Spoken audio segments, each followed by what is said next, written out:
حرام کی کمائی اگر ہم اپنے بچوں کو لا کے کھلا رہے ہیں میرے بھائی، ہم اپنے ساتھ ساتھ اپنے بچوں کو جہنمی بنا رہے ہیں۔ کون ایسا انسان ہے جو اپنے بچوں کو آگ میں ڈالنا پسند کرے گا؟ ہم سب اپنے پریوار سے محبت کرتے ہیں، اپنی فیملی سے پیار کرتے ہیں، لیکن اگر ہم نے اپنے گھر میں حرام کمائی لا کر کے اپنے بچوں کو کھلائی، اللہ کے نبی فرماتے ہیں کہ جو جسم حرام کمائی سے پرورش پاتا ہے، جس بدن کے اندر حرام کمائی کا خون دوڑتا ہے، فالنار اولا بہی، جہنم کی آگ اس کی زیادہ حقدار ہے، وہ جسم جہنم کی آگ میں ڈالا جائے گا۔ میرے بھائیوں، ہمیں اور آپ کو حلال و حرام کی فکر کرنی چاہیے۔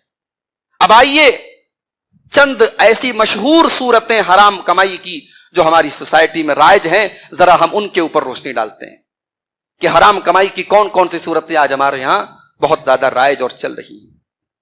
اس میں سب سے پہلی چیز اور سب سے خطرناک چیز، اور اگر میں یہ کہوں کہ سب سے زیادہ کامن چیز اگر کوئی بن چکی ہے تو وہ ہے سود اور بیاج۔ سود اور بیاج کی رقم آج مسلمان، شاید کوئی گھر ایسا ہوگا جہاں سود اور بیاج کی رقم نہ آتی ہو اور سود اور بیاج میں کوئی گھر انوالو نہ ہو، جبکہ قرآن کیا کہتا ہے؟ جہاں تک میری معلومات ہے، شرک کے بعد جتنا خطرناک انداز اللہ تعالیٰ نے سود کے بارے میں استعمال کیا ہے، قرآن میں کسی اور گناہ کے بارے میں استعمال نہیں کیا۔ پہلے تو فرمایا یمحق اللہ الربا ویربی الصدقات، اللہ تعالیٰ سود کو مٹاتا ہے اور صدقہ اور خیرات کو بڑھاتا ہے۔ تم سود کے ذریعے کروڑوں کی دولت کما لو، لیکن اللہ کا وعدہ ہے مٹا دے گا، تمہاری دولت ایک دن خاک میں ملے گی، وہ دولت تمہارے حق میں فائدہ مند ثابت نہیں ہوگی۔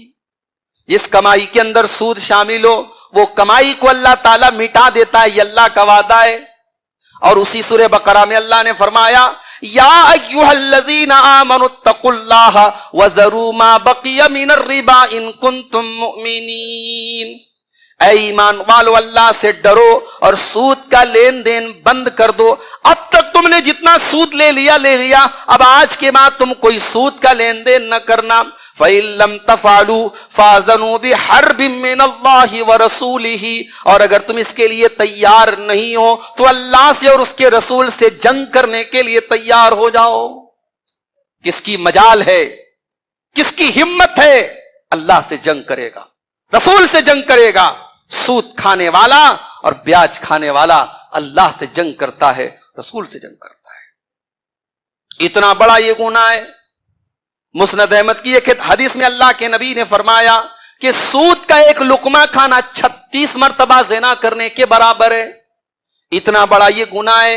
صحیح مسلم کی روایت میں اللہ کے نبی فرماتے ہیں صحابی کہتے ہیں لعن رسول اللہ صلی اللہ علیہ وسلم آکل الربا وموکلہ وکاتبہ وشاہدہ، اللہ کے رسول نے لعنت فرمائی، اللہ کے رسول نے لعنت فرمائی سود کھانے والے پر، سود کے کھلانے والے پر، سود کے لکھنے والے پر، سود کی گواہی دینے والے پر، اور آپ نے فرمایا کہ ہم سوا، وہ سب کے سب برابر ہیں، سب کو برابر قرار دیا اللہ کے نبی۔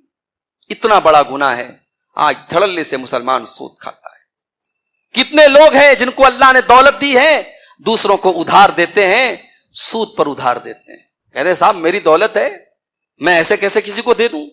یاد رکھو شریعت کا بڑا سیدھا سا سمپل سا اصول یاد رکھو، قرض کے اوپر جو منافع اور جو پروفٹ لیا جائے وہی سود ہے۔ قرض کے اوپر آپ کوئی پروفٹ نہیں لے سکتے، اگر آپ لیتے ہیں تو وہ سود ہے۔ اور اسی لیے کہیں کہیں جو مکان لوگ کرائے پر لیتے ہیں تو اس میں ایک شکل ایسی آتی ہے کہ ایک بڑا ہیوی ڈپازٹ جس کو بولتے ہیں، کہ مکان مالک کو ایک ہیوی ڈپازٹ دیتے ہیں، ایک بڑی رقم دیتے ہیں، اور بڑی رقم دینے کے بعد وہ مکان مالک جو ہے وہ رقم سے فائدہ اٹھا رہا ہے، اور اس کے بعد یہ جو ہے یہ اس کے مکان میں رہتا ہے، اور جب یہ خالی کرتا ہے تو وہ رقم اس کو ریٹرن مکان مالک لوٹاتا ہے۔